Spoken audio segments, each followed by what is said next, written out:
una viga apoyada en sus extremos con dos cargas concentradas. Vamos a aumentarle un poquito el tamaño.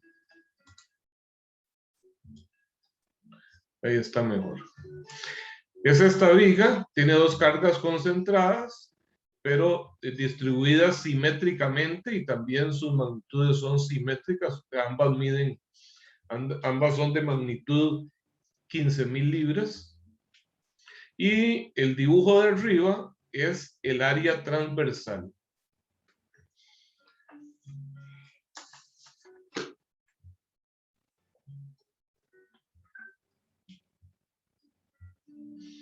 Si vemos con cuidado, en el dibujo se logra ver abajo una raya doble. Esa doble raya lo que representa es esa geometría del área transversal que tiene forma como de una T invertida. Una T con el segmento horizontal puesto hacia abajo. ¿Ok? Esto es lo que se ve aquí. ¿Ok? Bueno, entonces dice que actúan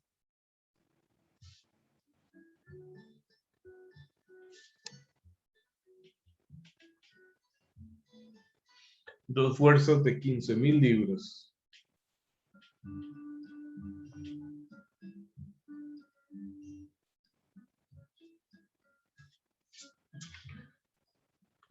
Cada una de ellas está... Lo que tenemos aquí al lado izquierdo es un patín.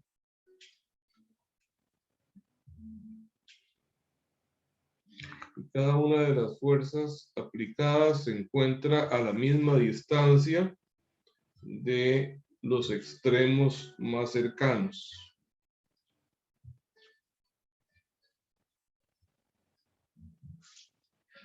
Entonces tengo 40 pulgadas, 60 en el claro, en el centro, y 40 nuevamente.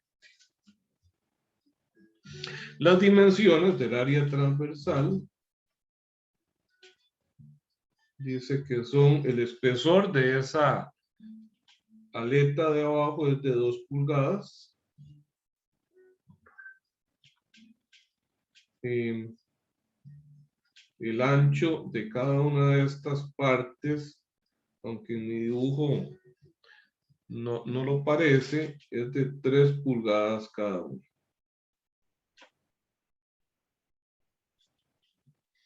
Tres. Y me falta la altura de esta otra sección, que es de 6 pulgadas. Entonces nos piden determinar cuál es el esfuerzo máximo de tensión y de compresión en la parte BC de la viga. Esfuerzo máximo de tensión, esfuerzo máximo de compresión en la sección BC. Bueno, ¿qué es lo que sucede? Tenemos una ecuación, ya vimos una ecuación para calcular el esfuerzo normal por flexión, que dice que es igual a M por C entre I. Dijimos que este M es el momento flector aplicado, pero ¿será constante el momento flector a lo largo de toda la viga? ¿Ustedes qué creen? ¿El momento flector producido por estas fuerzas tendrá la misma magnitud a lo largo de toda la viga?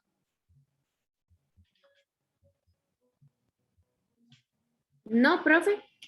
No es igual, efectivamente no es constante. ¿Y cómo logro saber? Bueno, primero que nada, si estamos diseñando esta pieza, a ver, siempre recordemos que nosotros estamos diseñando elementos de máquina, ¿verdad? Estamos diseñando esa viga.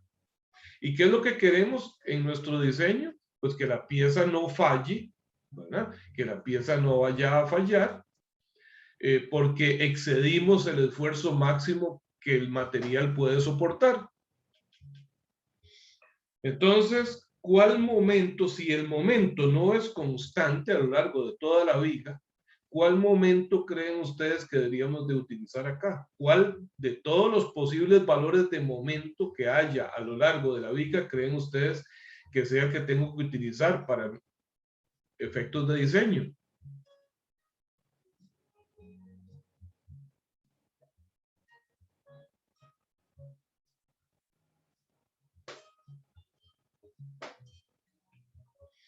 A ver.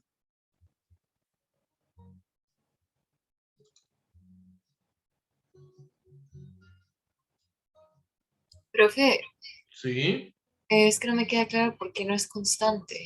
Ok, bueno, veamos. ¿Cómo logro saber? ¿Cómo logro? Vamos a tener entonces esa pregunta de momento y veamos.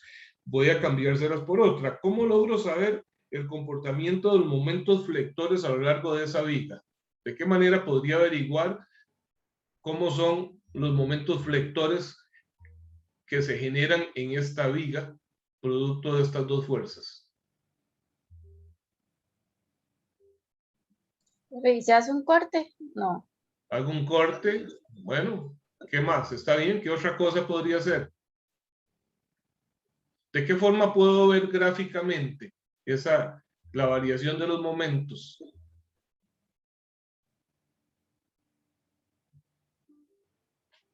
Eso lo puedo ver por medio de un diagrama de momento flector. Si yo construyo un diagrama de momento flector, pues eso tendrá alguna geometría y ahí yo puedo ver cómo varía el momento flector para cada punto. ¿Cierto? Entonces vamos a empezar por hacer un diagrama de momento flector. Pero ¿qué necesito antes de hacer el diagrama de momento flector? ¿Qué se debe calcular primero? Los cortes. ¿Perdón? No se debe primero calcular los cortes. Los cortes no necesariamente, no necesariamente. A ver, si yo le dijera a usted en este momento, saque una hojita y hágame un diagrama de momento flector para esa viga. ¿Por dónde empieza? Las reacciones. Calcular reacciones, efectivamente. Hacemos un diagrama de cuerpo libre y calculamos reacciones. Ponemos el diagrama de cuerpo libre, vamos a ubicar dentro de ese diagrama las reacciones en los apoyos. Cuando tengo un patín solo hay una reacción, ¿verdad? Que es perpendicular a la superficie, de manera que sería AY. En este caso es el equivalente a un pasador, un apoyo fijo, tendría componentes X y Y, pero si me fijo no hay ninguna fuerza externa en Y, en X, de manera que entonces la reacción en X para el punto D no existe. Entonces solamente tengo un DY. ¿Ok? Y ahora las dos fuerzas de 15.000.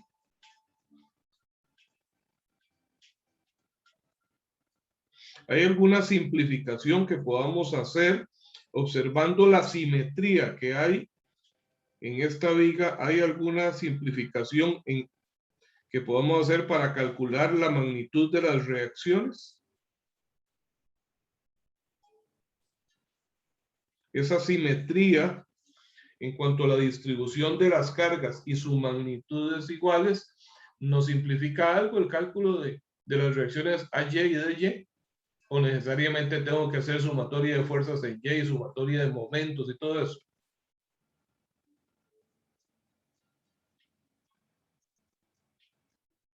¿Van a ser iguales, profe?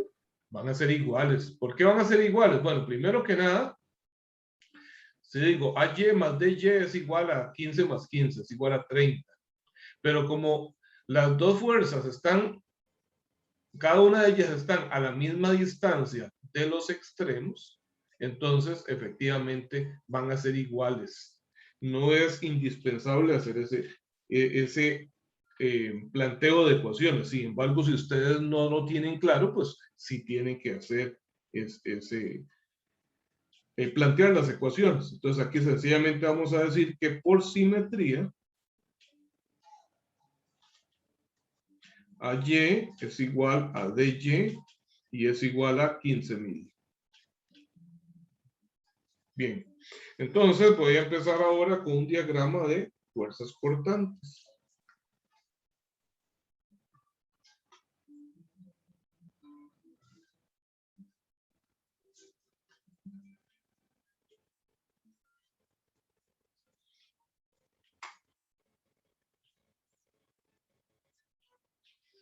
Fuerza cortante, vamos a ponerlo aquí en las unidades en libra. Entonces empiezo en el punto A con una fuerza hacia arriba de 15.000.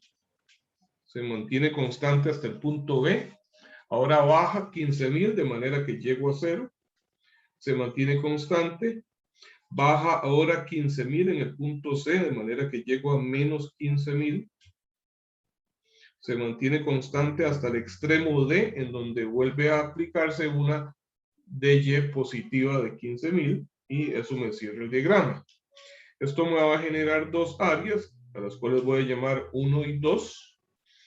Entonces, el área 1 va a ser de 15.000 libras por 40 pulgadas. Eso me da 600.000 libras por pulgada.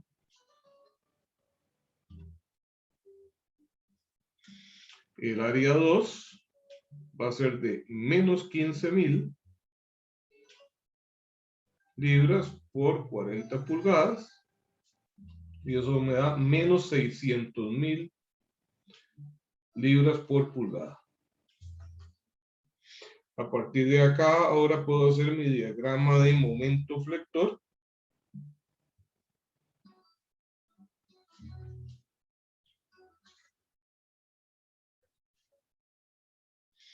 Vamos a poner aquí M, dice libras por pulgada. No hay ningún momento aplicado en el extremo, de manera que arranco en 0. Subo una magnitud igual al área 1, que es de 600.000.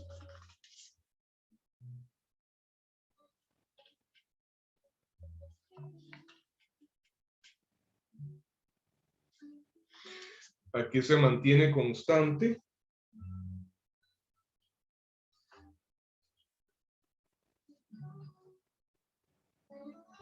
Y ahora, a partir del punto C y hasta el punto D, restauraría 2 de igual magnitud para llegar a 0 nuevamente.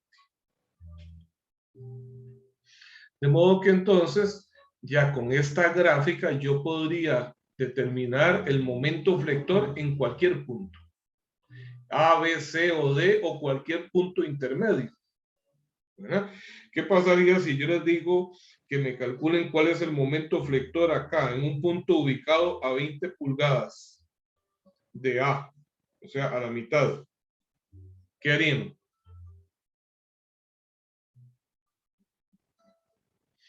Pues sencillamente lo que tengo que hacer es tirar una recta hacia arriba hasta pegar con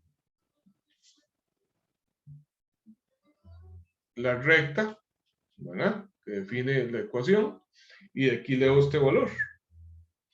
Esto aquí, como esto es lineal, entonces es un comportamiento que puedo hacerlo por semejanza de triángulos, ¿verdad? Por ejemplo, puedo decir que 20,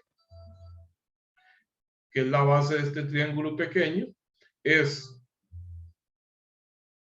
a 40, la base del triángulo grande, como este valor en Y acá, M, para ese punto, es a la altura completa.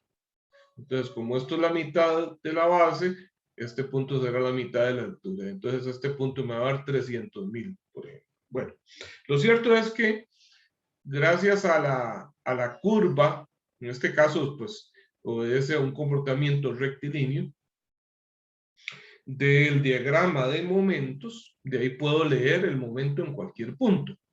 Pero si yo estoy diseñando entonces esta pieza y yo no quiero que falle, ¿cuál es el valor de momento que tengo que utilizar en esta ecuación?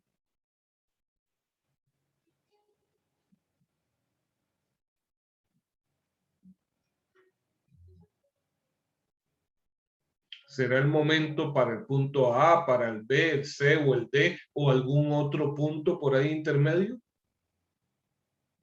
El máximo, profe. El máximo, exactamente. O sea, yo necesito utilizar el máximo. ¿De qué me sirve saber que en un punto, que en el punto A el momento flector es 0? Entonces voy a decir, entonces sí, no importa qué tan delgadita haga esa viga, me va a aguantar. Sí, no se me va, no me va a fallar esa viga en el punto A. Pero hay un punto donde el momento es muchísimo más grande que eso, es 600.000 libras por pulgada. Entonces, en esa zona es donde esa viga podría fallar por flexión. Entonces, es el valor máximo el que tengo que utilizar para el diseño de la pieza completa. En este problema en particular, me dicen el esfuerzo normal máximo de tensión y compresión en la zona BC.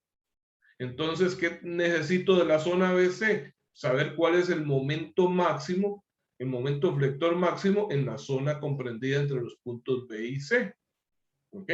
Bueno, precisamente es el momento máximo, pero podría no serlo, ¿verdad? Si me lo piden específicamente para algún punto. ¿Estamos bien? Entonces, el momento máximo es de 600.000 libras por pulgada. Ahora sí, ¿cómo determino C? ¿Qué dijimos que era C? Dijimos que C va a ser la distancia que hay desde el eje neutro hasta el punto donde yo quiero calcular los esfuerzos. Veamos, ¿cómo se imaginan ustedes que se va a flexionar esta viga con la aplicación de esas dos fuerzas? ¿Hacia dónde se imaginan la curvatura? Hacia abajo. Hacia abajo, ¿verdad? Esa viga flexionada se va a ver como así, ¿verdad? Se va a ver así.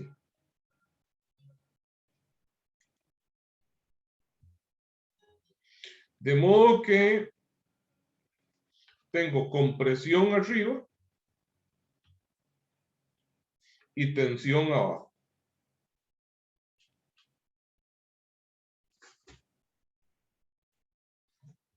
Entonces, si el eje neutro pasara por un punto, no sé, por aquí, para calcular el esfuerzo máximo de compresión, ¿cuál es la distancia C? Es la distancia que va a haber desde el eje neutro hasta el punto de arriba arriba, que está acá. O sea, un punto sobre la superficie superior. Y para calcular el esfuerzo máximo de tensión, C va a ser la distancia que hay desde el eje neutro hasta el punto más abajo en la superficie inferior. ¿Por qué el de más abajo y el de más arriba? Porque son los puntos más alejados del eje neutro en donde se van a dar los esfuerzos máximos. ¿Está claro? Pero ¿cuál es este punto? Profe, hacia arriba es el de compresión y hacia abajo el de tensión. Ajá, hacia arriba compresión y hacia abajo para encontrar el de tensión, ¿verdad? Pero este punto, ¿cuál es? Por donde pasa el eje neutro. ¿Cuál es ese punto? Dijimos que es el centroide del área transversal. Ok, lo voy a llamar G. ¿Y cómo sé dónde está el centroide? ¿Estará a la mitad de la altura? No, porque esta área no es simétrica con respecto al eje Y. Entonces, ¿qué tengo que hacer? Tengo que calcular el centroide de esta pieza primero. Es simétrica con respecto al eje horizontal, que en este caso, si yo pongo mis ejes así, X, Y y Z saliendo de la hoja, ¿cuál sería el eje horizontal? X, Y o Z. Para el área transversal. El área transversal, esto que vemos es una vista de derecha a izquierda, de aquí para allá, así como estoy poniendo, direccionando mi bolígrafo, la punta del bolígrafo. Entonces, ¿en qué plano está la vista, el área transversal? En el eje. En el plano YZ. Entonces, el eje Y estaría acá y el eje Z por acá. Lo vamos a poner pasando el origen de coordenadas, lo vamos a poner justo a la altura del centroide. ¿Ok? Entonces, les pregunto, ¿esta área es simétrica con respecto al eje Z? No. No, porque no tengo, digamos, la mitad de la altura no es, si yo trazo algo a la mitad de la altura, pues quiere decir que tengo, vean que tengo más área concentrada hacia abajo que hacia arriba. Ok, pero es simétrica con respecto al eje Y.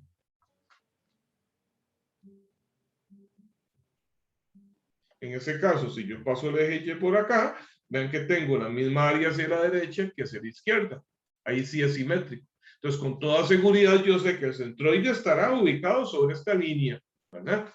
Pero ¿a qué altura? No lo sé. ¿Está claro?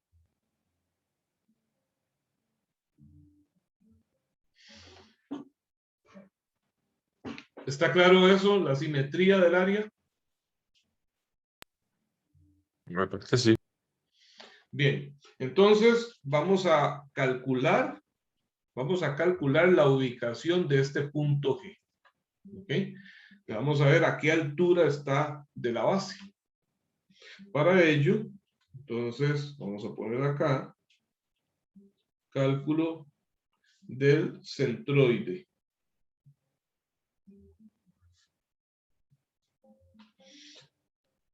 Eso que tenemos es un área compuesta. Entonces esto lo dieron en mecánica 1, ¿verdad? El centroide para un área compuesta.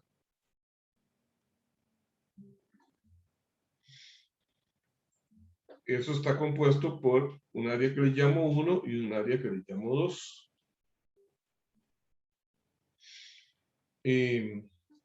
Voy a hacer por acá porque me brinqué un dibujo.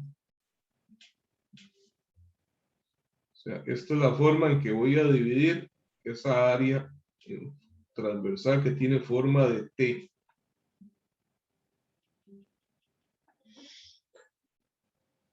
A este eje Z le voy a cambiar el nombre, le voy a llamar Z'. Y va a ser Z el eje que pasa por la base acá. Esto es para que el origen de coordenadas me quede justo abajo. O sea que abajo Y es igual a 0. ¿De acuerdo? Entonces, la pieza 1 tiene su centroide por ahí, la pieza 2 tiene su centroide por acá. ¿Okay?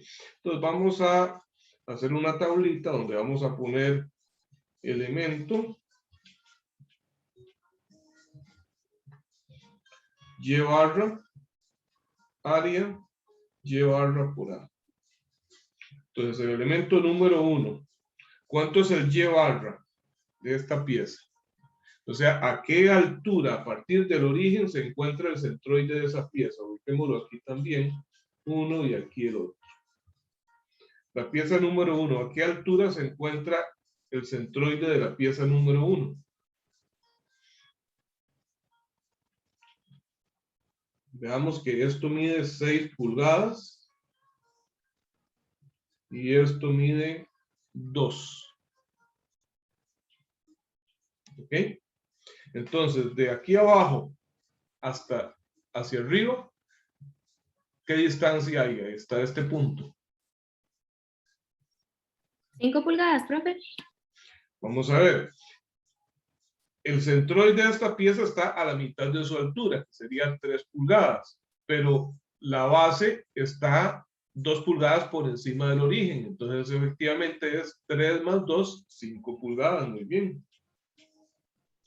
¿Cuál es el área de esa pieza? Esa pieza mide 3 por 6. 3 por 6, 18 pulgadas al cuadrado. Y el producto del Y barra por el área es 5 por 18. Vamos a ver, 5 por 8, 40 y 5 por 10, 50. Esto me da 90. Ahora viene el elemento número 2. ¿A qué altura se encuentra el centroide de esta pieza número 2? De abajo hasta acá, ¿qué altura hay? 1 pulgada. 1 pulgada. ¿Y cuánto es el área de esa pieza? Vea que eso medía 3, 3, 3, o sea, mide 9 de ancho por 2 de alto. 9 por 2, 18 pulgadas también. El área, 18 pulgadas cuadradas. Y el producto de Y barra por A es 18 por 1, 18. Ahora entonces sumo las áreas y sumo que vamos a poner sumatoria. La suma de las áreas me da 18, 18, 36. Y la suma de los productos Y barra por A me da 90 más 18, 108. Entonces decimos que el Y barra general va a ser igual a la sumatoria de los Y barra por A dividido entre la sumatoria de las áreas. Esto es 108 dividido entre 36. Y eso da...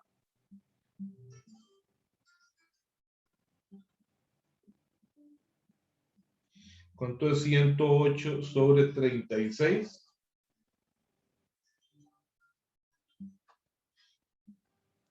Da 3 pulgadas, ¿verdad? ¿Está bien? Sí, profe. Ok, gracias. Bueno, entonces ya tengo la ubicación del centroide. ¿Para qué necesito el centroide? Bueno, porque entonces ahora ya yo sé que si todo esto mide 8 pulgadas y el centroide está ubicado acá a 3, entonces ¿cuánto hay de aquí para arriba? De aquí para arriba vamos a tener ahora 8 menos 3, aquí va a haber 5 pulgadas. Ok, no lo voy a dibujar acá porque en teoría por ahí todavía no teníamos ese conocimiento. Entonces vamos a hacer un dibujito por aquí antes de... Disculpen que haga tanto en la misma hoja, pero es para no cambiárselas y dejar de ver toda la información que tenemos acá. Entonces ya sabemos que el centroide de esta pieza está por aquí, a una altura de 3 pulgadas. Y que entonces acá, esta distancia va a ser 6 y 2 son 8 menos 3, 5 pulgadas. ¿Está bien? Entonces, ¿cuánto es el valor de C para calcular el esfuerzo de compresión?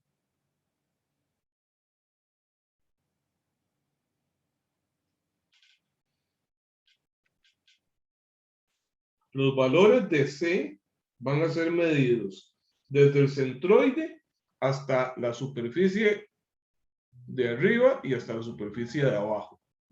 Los puntos de abajo están en tensión. Entonces a esto le voy a llamar C subíndice T de tensión. Y este C subíndice C de compresión. Entonces ya aquí tengo los valores. El C sub T es igual a 3 pulgadas, es igual a la altura del centroide. Y el C sub C es igual a 5. ¿Estamos bien hasta ahí?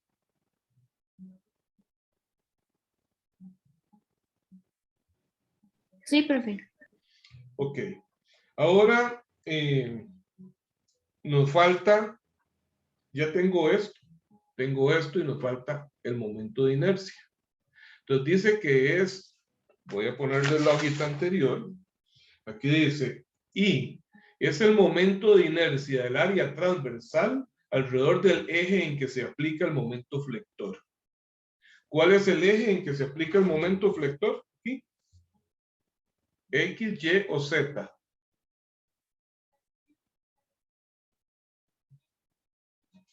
¿Estos momentos flectores están en qué eje? Ya lo dijimos, En el Z, profe. en el eje Z. ¿Ok? Entonces, aquí están los ejes Y y Z.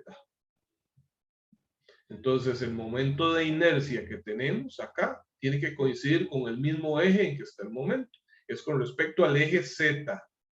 ¿Ok? Pero, mucho cuidado, porque es con respecto al eje Z, pero que pasa por el centroide del conjunto. En ese caso, vamos a poner acá y aquí le voy a poner el Z' que le llamé antes. El momento de inercia que tenemos es el momento de inercia alrededor de este eje. ¿Y cómo calculo ese momento de inercia? Eso sí lo vieron en mecánica 1, ¿verdad?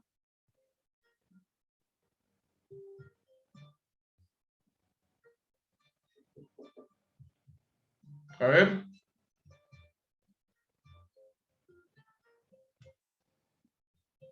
¿Vieron momentos de inercia o no vieron momentos de inercia en mecánica 1?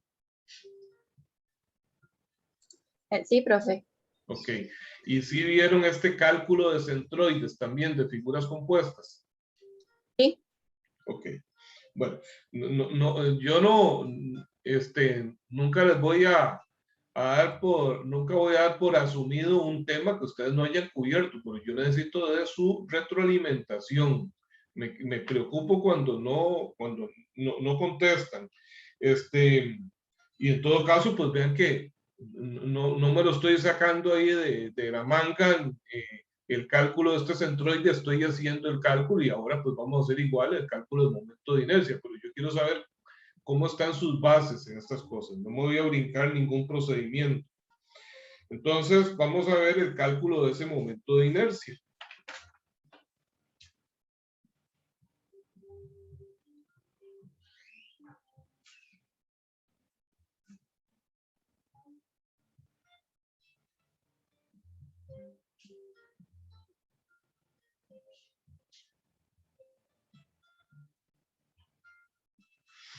Entonces, recordemos que aquí tengo el centroide de esa pieza, aquí tengo el centroide de la otra y por aquí tengo el centroide del conjunto. Esta es la 1, esta es la 2.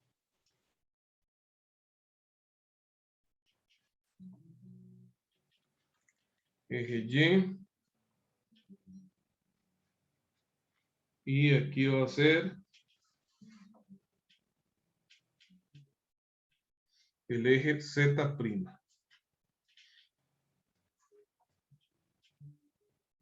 De nuevo necesitamos las dimensiones.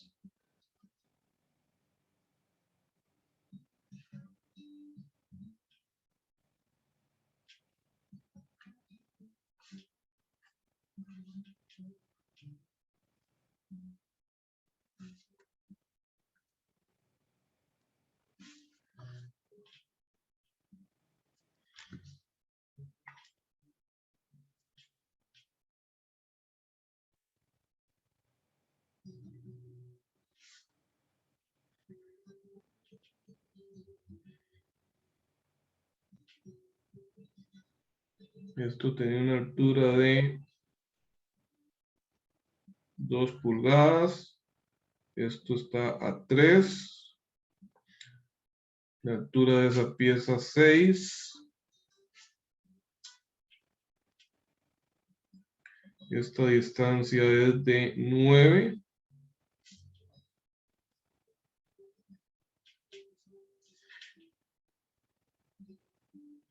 Estos son 3 pulgadas. Ahí están todas las distancias y la ubicación de los centroides de cada pieza y del conjunto.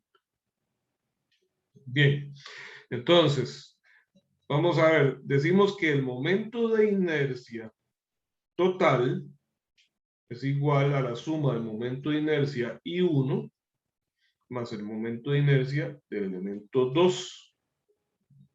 Pero estos momentos de inercia deben ser trasladados al centroide del conjunto.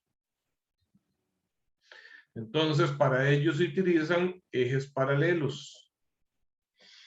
Vamos a ver si se acuerdan de eso. Vean esta línea que estoy trazando acá. Pasaría por el centroide 2, esta por el centroide 1.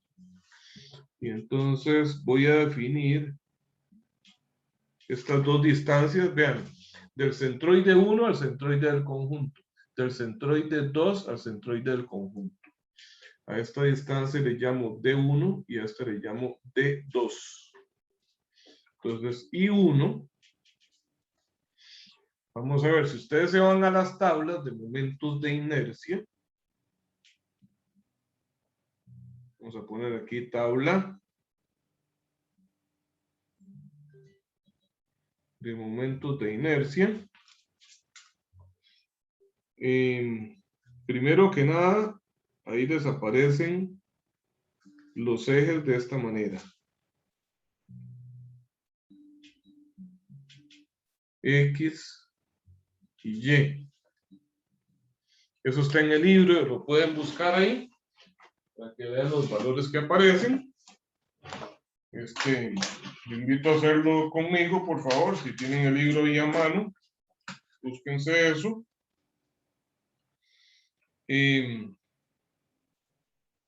Dice que el momento de inercia, bueno, con dimensiones, vamos a poner B y A. Esto es un área rectangular. Entonces dice que el momento de inercia IX es igual a 1/12 de la base por la altura al cubo. Que el momento de inercia en el eje Y es 1/12 de la altura por la base al cubo. Y que el IZ es igual al IX más el IY.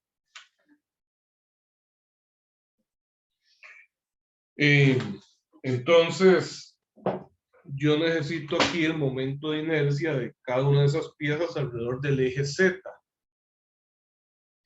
Entonces, ¿cuál de estas 3 fórmulas utilizo para calcular el momento de inercia del eje Z, alrededor del eje Z de esta pieza, de la pieza número 1?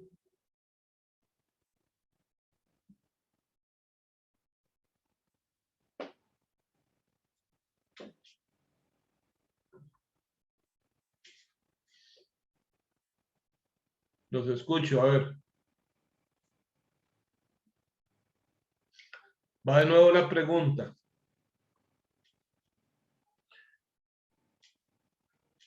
Yo necesito calcular el momento de inercia de este rectángulo alrededor de el eje Z, que aquí le he llamado Z'. Me voy a la tabla de momentos de inercia, me aparece este dibujo con los ejes X, Y y obviamente Z saldría del plano. Y estos son los valores de los momentos de inercia. ¿Cuál de estas 3 ecuaciones tengo que utilizar para calcular el momento de inercia del rectángulo 1 alrededor del eje Z? Samuel Medina, ¿está por ahí? Samuel Medina. Sí, profe. ¿Cuál de las 3 ecuaciones utilizaría, Samuel? Utilizaría la de IZ. La de IZ. Ok, ¿los demás están de acuerdo o hay alguien que no? Yo utilizaría la de IX, profe. Ajá. ¿Por qué utilizaría la de IX? Porque en nuestro caso coincide con el eje Z. Muy bien. Muy bien. Vean, hay que tener demasiado cuidado. Los nombres de los ejes son antojadizos. Yo puedo decir, bueno, no, a este eje le voy a poner Z y a este le voy a poner X, no sé. O a este eje le voy a llamar Pedro y a este otro le llamo Juan. No puedo enfocarme específicamente en el nombre del eje, es la orientación de los ejes. Sin importar cuál sea el nombre, yo necesito calcular el momento de inercia de esta pieza alrededor de un eje horizontal que le pase por acá. ¿Ok? Entonces, en la tabla de momentos de inercia, ese eje es este. Y aquí se llama X. ¿Está claro? Sí, profe. Muy bien. Santiago, ¿le queda claro por qué es X y no Z entonces? Sí, profe. Muy bien. Entonces, digo que es 1/12 de la base. La base mide 3 por la altura, que es 6 al cubo. Sin embargo, tal y como lo observo en el dibujo también de la tabla, ese momento de inercia que estoy calculando es alrededor de un eje que pasa por aquí, por el centroide de esa pieza. Y yo lo necesito por acá. Entonces, para eso se utiliza el teorema de ejes paralelos, ¿se acuerdan?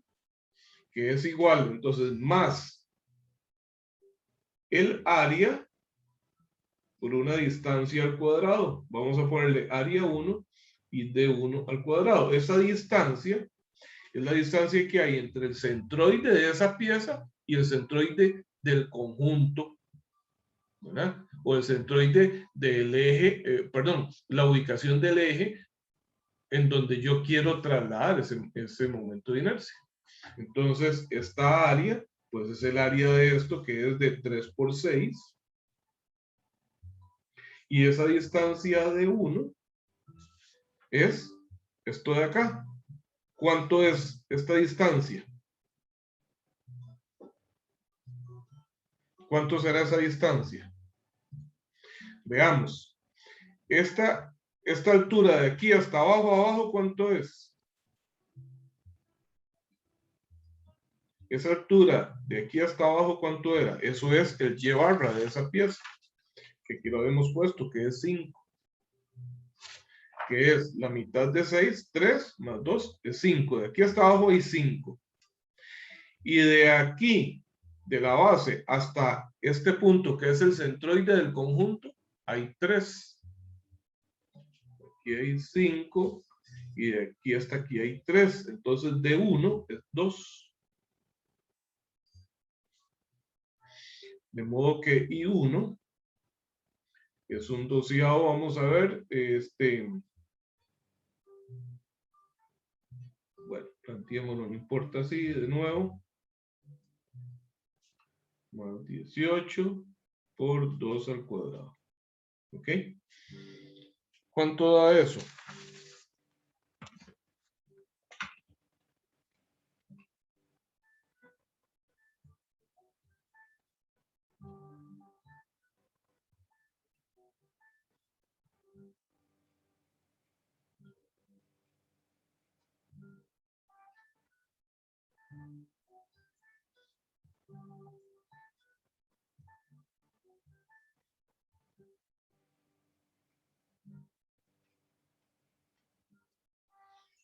A mí me dio 126. Esos son pulgadas a la 4. Ahora entonces, por favor, ayúdenme ustedes a hacer el 2. Necesito ahora el momento de inercia de esta pieza, este rectángulo ahora, pero alrededor de este eje. Para ello voy a ocupar D2. ¿Cuánto será D2? Vean que desde abajo hasta el centroide total hay 3. Esta pieza mide 2 de altura. Entonces la altura a su centroide es 1. 3 menos 1, 2.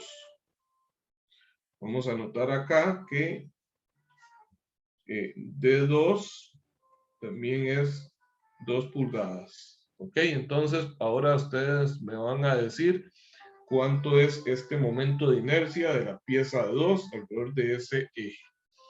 Vamos a ver, María Monge. ¿Está por ahí, María?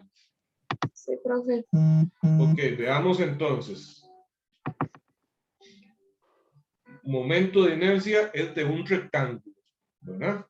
Entonces me voy a la tabla. De nuevo, es alrededor de un eje horizontal. No importa cómo se llame.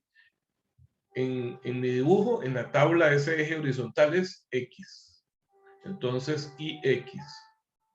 Dice, 1/12 de la base. ¿Cuál sería la base?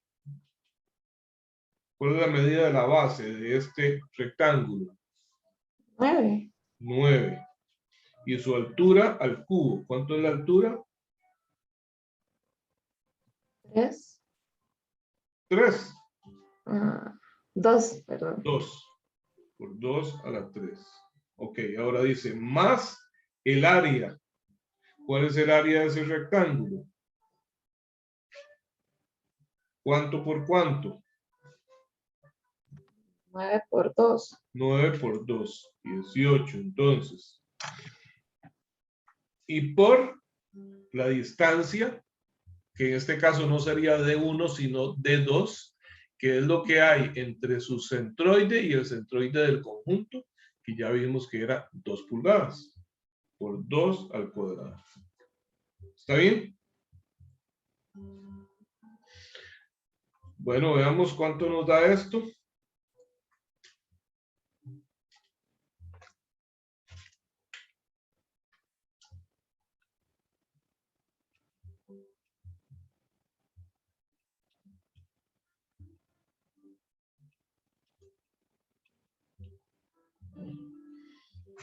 A mí me da 78 pulgadas a la 4. Entonces vean que ambos momentos de inercia, si fuesen solo con respecto al centroide de cada pieza, serían hasta acá, ¿verdad? Solo esta primera parte. Pero ya con esto los estoy trasladando al centroide del conjunto. Entonces ahora sí, el I total, el momento de inercia total de esa pieza va a ser I1 más I2, 126 más 78.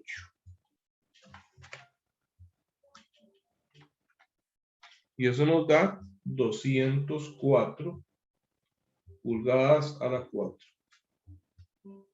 ¿Ya recordaron el procedimiento? ¿Lo tienen más claro ahora? ¿Alguna duda con respecto a este cálculo del momento de inercia de una figura compuesta? No, profe, ya me lo refresco. Muchas gracias. Muy bien, con mucho gusto. Ok, espero que los demás estén en la misma condición y si hay